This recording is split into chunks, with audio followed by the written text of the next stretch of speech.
Assalamualaikum warahmatullahi wabarakatuh. Dumelang abisheni, welcome to UKUKHOHLISANA TV. I am your host, UKUKHOHLISANA. I'm here on a day, on I think my first week of Ramadan. And I was not supposed to shoot, but Allah dragged me out of my hole to come and shoot Lana NGIYAKU because he has to go or something. So I have to accommodate his request. Today, Gyoshuba. So a topic that people have always asked me about, and then silete omunye umuntu who people have been saying Abafundisi, people that you never bring to your show. Today, Prof Nyamazi, there's no need to introduce you, Prof. If you watch the channel, then you know 40% of the channel is content Yaga Prof. And then La Paz no Mfundisi, I'm gonna let Mfundisi introduce himself. Who just introduce Angela Uti Yena Umbano Ujala Wupi Noguti Utola Laganjani if it's possible. Mfundisi. Amen. Siyabingelela balaleli nabalandeli bonke baga UKUKHOHLISANA TV. I'm Professor Tingumane. I'm around here enkangala kozomukuzalwa ngibiya eKomatiport ngumphathi ebandleni leTemple of Praise Ministry. Ngiyatholakala sonke indawo ama-branch wonke ebandla akhona yonke eSouth Africa. Inkosi emusubusise nami ngiyajabula ukuba UKUKHOHLISANA TV no Chief Prof Likhuleni. Amen. Thank you, Mfundisi. Okay, angeke ngijike, I'm not even gonna izoya straight. Mfundisi wami. Amen. Mina angeke ngifihle nokufihla. I've had people that were Abafundisi. I've had people that had inkonzo. I still have people that need help from me. People bathi inkonzo ayisebenzi, I need help. Is there Inyanga uyaziyo? Ngicela ukuthi ungise kule nyanga. I've done that time and time again. Akusimfihlo leyo siyayazi. Prof yabazi bangibalethile la. Everything is in the public eye. But the question for most of ama Christians or abantu amakholwa is that why umfundisi wami ahamba inyanga mara Sunday uzala uthi uyangibusisa? Why umfundisi wami asebenzisa inyanga but uthi uJesu is the answer? Kahle kwenzakala. Umfundisi wami ngicela ukuthi usitshele ukuthi why abafundisi bahamba inyanga. And ngapha ngiphethe uProf ngoba baza kuye ukuthi abasize naye uzobalance this side. So we have two different views. Amen. Mfundisi wami, please tell us ukuthi why abafundisi bahamba inyanga kanti uJesu umuphi kanti uNkulunkulu akabanika amandla. Amen. No, ngiyabonga KB. This thing or this topic it's very broad, but sizoyikhatha shortly ngoba nawo phela itsokhwa singeke sikwazi uyi-afford ukuyibhadala njengami nje angazi uProf anga-afford ukuyibhadala. Right, but this thing is broad. Soyiqala kuphi? Soyiqala ku-Genesis la uNkulunkulu akha khona umhlaba athi mina nguNkulunkulu owakha izulu nomhlaba. Ngangikhona emandulo ekuqaleni kwakukhona uNkulunkulu enoNkulunkulu umhlaba ungakabikho. Then ke konke kwadalwa nguye. There's no one above uNkulunkulu. Then sengiyabuya ngizoshaya shortcut. Thina singama-Afrika KB. Singama-Afrika sizalwele ebu-African. Ungalandelela indaba ye-Christianity, ulandelele indaba yesilungu, khona uzofika ukupick up lapho ukuthi kuhamba kanjani empilweni yethu. Angifuni ukukriticize indaba ye-Christianity ukuthi kanjani ngumntwana kaNkulunkulu ngisindisiwe ngiyamthanda uNkulunkulu, I'm a bishop. Then i-issue uma ungakhotha i-verse lapha kuHosea 2 verse 1 ithi abantu bami bayabhubha ngokuswela ulwazi. It's very dangerous to fall on faith without a knowledge. Ngoba uthola khona ama-fly by night yabafundisi nabantu abakhulu bamanga babuyele. Mina ngumAfrika kungakafiki Boyan van Riebeeck bazosifundisa, because remember a Christianity ifike eAfrica yafika ngani ngamasonto. Even the education yafika ngabelungu. No matter ke kwenza kalokuningi soqoqa ngalilanga ukuthi where they colonize inkolo yethu. uNkulunkulu bekakhona enguNkulunkulu umhlaba ungakabikho uNkulunkulu bekakhona enguNkulunkulu kubogogo omkhulu wethu bogogo omkhulu wethu masizala bebahamba bayesigangeni lizaliwe iswane bafike bathathe 1 2 3 bafike bayeshise uma umntwana angahlambuluka ukana ibhedlela bathathe 1 2 3 umntwana bampete umbona umntwana after that uvuleke appetite uyadla then lezinto lezo now there's a herbs or there's a tablets asekuma container ayisilungu but way if you follow ukuthi lama tablets abuya phezulu kweyihlahla zonke lezi zinto zakho ayihlahla ukuthi sisiza abantu lethu ngoba ziza then sengibuya endabeni abafundisi ukuthi where's the confusion kubafundisi abafundisi kokuqala they fail ukuthi babe honest KB abanalo iqiniso that's why when we quote the scripture Matthew 24 ithi uJesu makaphuma bamkhomba isakhiwo sepempeli uthi alikho itshe elizohlala phezulu kwenye itsho kodwa qaphelani ningadukiswa umuntu ngoba kuyafika abafundisi bamanga beza ngegama lami but they are preaching a word for their own benefit hayi njengeNkulunkulu ngoba manje mawuthona KB mina ngoba ubabambe kumprofit ubabami bekaphilisa abantu abaprofeti abanika iwasho uzomtshela ukuthi ubabambe kayidemoni you are a liar you are a big liar uyangilahlisa kuphi emihambeni yami ungacheck ama nation amanye Indians ama-Africans and everyone they follow they stick on their culture nempilo yabo ngokuthole ba-adopta enye into then abafundisi mabafika balahlise abantu ukuthi bangayi einyangeni ngoba inyanga amademoni and so stuff baze bakhothe izenzo Acts number 6 labathi bekukhona intombazana enani enemoya ubungoma umpostoli Paul wayikhipha ini ubungoma that's a misinterpret ima bakhuluma ngomoya ubungoma there's umoya ubungoma masikhuluma ngomoya ubungoma sikhuluma ngedlozi yinto it's a anointing from ini your spiritual your inside ancestors and your spiritual anointing from kubazali bakho osuka kubo then kunemoya ye-satanism lo ntombazana bekana ama devil worship ngibeke ngesilungu bazoyizwa abantu bekana moya ubungoma ubudlozi bekaphethe amademoni that's why it was a friction between yena nompostoli Paul wamuzwa umpostoli Paul ukuthi this person it's not anointed with the Holy Spirit noma ngobudlozi umoya obungoma wama ancestors but so phethwe ngokunye that's why they pray for her ukuthi bakhiphe lo moya then nabafika bona abafundisi bafike bastike lapho badukisa abantu mabasuka lapho ekuseni beza la kubo prof la nasebusuku bazolanda izinto bazoliphiliswa bahambe futhi bosebenzisa the same power yani yobunyanga noma yezinto zesintu phezulu kwamabandla ngoba abanalo iqiniso sengikhulume kakhulu so mfundisi wena in short because ukhulumile okuningi it sounds like when you don't have a problem nokuthi is Africa siyahlangana or singahlanganiswa nesikristu Christian, you're saying the only problem is if we misinterpret iBible. Is that unless if I'm exactly. not getting my Inyanga is that in practice, in real life, and I'm no professors. Some of these guys would tell me now, you know what? Yeah, yes, but I hear ngikhulume ebandleni lami into lokuthi NGIYAKU prof kanjani and I understand and I respect it. Yes. You know what I'm saying? So, but what I want to know, MINA,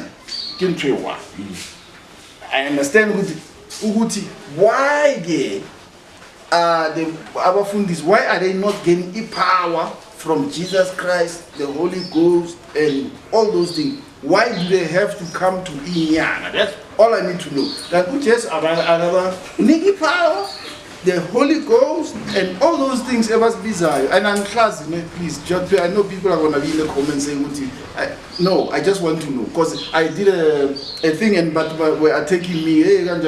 So I just want to know. Pairs that were saying with me, I'm a devil. What? And calling me demonic. But why Jesus? I need power. Because man is a prof. Prof. Namumuntu unengi prof yamshaya. Siyapumala. It works. Why ngapha ingasebenzi? Okay, KB, thank you for the good question. It's not ngoba ayisebenzi. KuNkulunkulu everything it's happening by faith. It's all about by faith. Kuthi wena ukholwa kanjani noNkulunkulu wakho.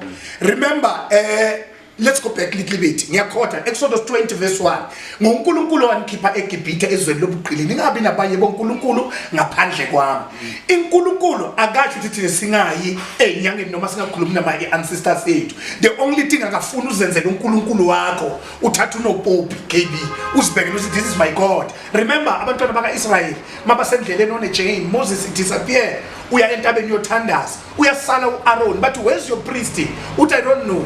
Usala wenzani uAaron they create ithole legolide baza balenzela nemhlatshe uNkulunkulu waqasuka wabiza uMoses entabeni wathi where are you because I'm going to kill these people athi uNkulunkulu athi uMoses no kungaba ihlazo ngoba labantu sisuka nabekudeni wathi kodwa into engizoyenza ngizothumela idiscipline ezinyoka kodwa wena Moses to show ukuthi wena umntwana nami unamandla uzothatha induku yakho iguquke beyinyoka ozobheka phezulu kwenduku yakho uzofika usinda kuphi phezulu kwale inyoka ezoba zibashaya just was uNkulunkulu beka revise a power and a dignity yabani ya Moses then abantu most of time kuqala abanalo iqiniso bakhuluma manga phambi kwabazalwane ungazifihla mzalwane izono zakho uze kubo prophet busuku singakuboni kodwa izulu noNkulunkulu liyakubona that's a lie it's a fake ye faith leyo umuntu oyenza igospel eyifake izitha zikhona uyakhumbula abo Timotheo bebabhekane nezimpi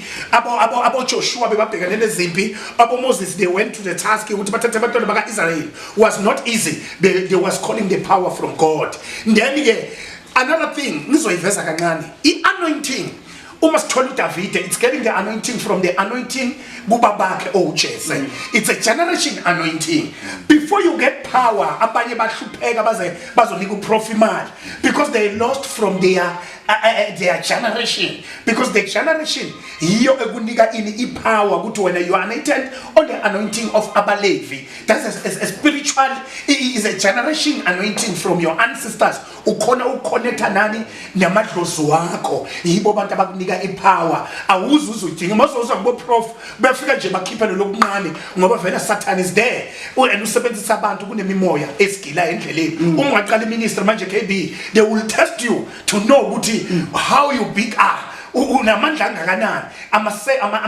amaqebo kaSathane ekudinga ukuthi nathi siwadimulishe ngani ngomthandazo nangeyiwasho nangomuthi sigeza ngomuthi sikhiphe lapho ngadimoni then ilapho lento manje la angisitike la kulabantu abakhuluma manga athi mina I hide myself uyadlala mawuhayela myself and uyiphilisa kanzima ngoba esinye isikhathi uze umgeje no prof ungamtholi ngoba umfuna ebusuku uprof akhathele umbishop naye usesontweni manje vela kahle sobala ube ngumAfrika ube igama lakho usebenzise amandla akho neanointing yakho the anointing ukuthi wena anointiwe on a generation anointing ba level anointing ngeyidalwa zakini akusihlazo lokho kuyahlukana lokho buya ungene kahle ube clean ungayengabanga ngoba uma utshela abantu amanga ezulwini le video leyo izovela ukuthi wena bohambe ebusuku uya einyangeni kodwa uyengabanye abantwana bayahlupheka ku ministry yakho abaphumeleli bablockwe uwe because you preaching a liar hey manje bazoyibulala it's TV manje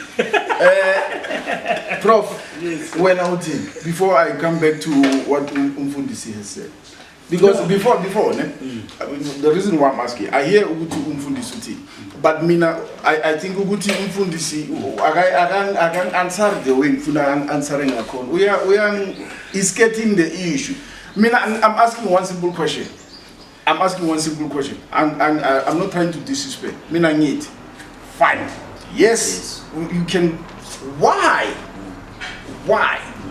mina before I started before I started knowing Mumuti, I was a faithful Muslim. I'm still a Muslim, but Muslim with an understanding. Yoguti, my prayer, my swala is not gonna help me the way I want. Marmani zala, nizokupu.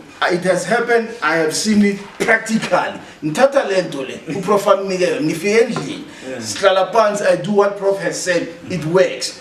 I have so many years.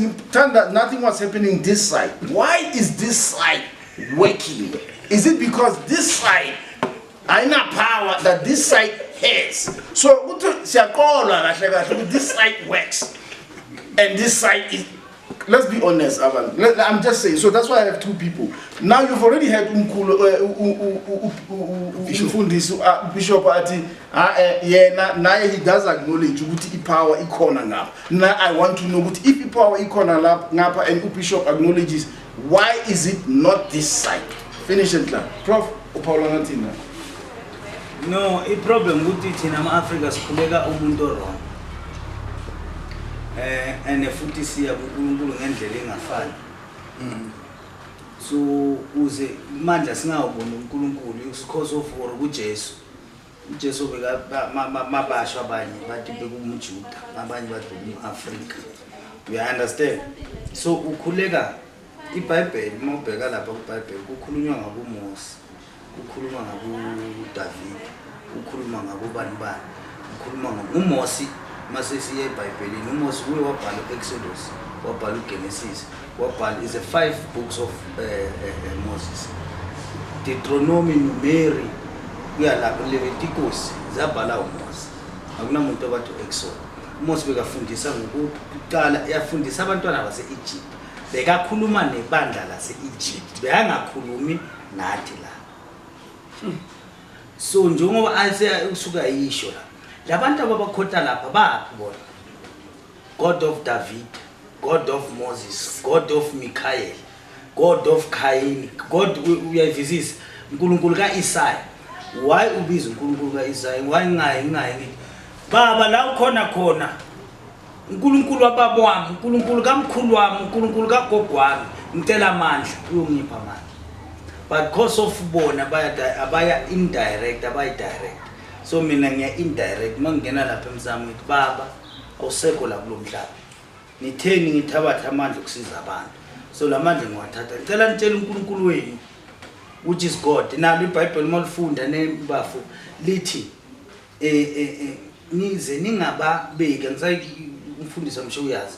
Ilapha ngathi kuboThesalonika or kuTito somewhere there. Ithi angazi umfundisi mayazi mawungcwaba umuntu. So mbekile umuntu. Ithi njengoba lethuna senimbekile nimbusisa lo muntu nize ningamkhohlwa nibuye futhi. That's why abantu kwavuka ekseni kuyiwa emathuneni bocheka ithuna lika Jesu. Uyangivisisa. Yeah, uyangivisisa. Bekuyochekela ithuna lika Jesu. Manje nina wena mawubeka ulahlekele le step. That's why my mouth Jesu akakuzi uJesu. uJesu nakha amaJuda. Balahlekele idirection yakhe. That is why Jesu wabanga muso angabezwe. But mayizala kimi mina ngitshela mawufuna ukubona amandla mawubona isondo la kaMzeti liyaphambili hayi ukuthi uZeti uya through indaba zakibo. That's why nina member ay-50 million but it's satanism. It's not satanism. No, ngisazokhuluma ngeZCC by the way. Yeah. It's not a satanism. Ingoba iZCC ihamba ngendlela yesintu. Ayihambi. That's why iZCC iBhayibheli noma walifunda angeke uthole balifunda kaningi. Bafunda ngolkhanyana, bakhuluma ngolkhanyana. Why bakhuluma ngolkhanyana? Bathi uNkulunkulu kalkhanyana. Mabathi uNkulunkulu kalkhanyana basakhuluma ngalo uLkhanyana eAfrika umuntu wala. Abantu basebandleni lakho mabathi Allah babiza abantu the same God but through Muhammad. So gamudisi they still call uNkulunkulu but through umudisi because of bakholelwa ukuthi umudisi njengoba khona ukuvula lento engaka which means uNkulunkulu wakhela umuntu umkhulu umudisi ukhuluma noNkulunkulu direct akathi Jesu ngipha amandla. Okay. The problem ekhona ukuze abazalwane mabathi fire umuntu angakwazi ukuthi awe ingoba they are faking ukuthi bona bafuna ukufana noJesu. Wafuna ukufana noJesu. uJesu uthe mahambe yosishaya nomoyeni ngcwele masikholwa ngemivimba yakhe esindisile uma ukholwa wena.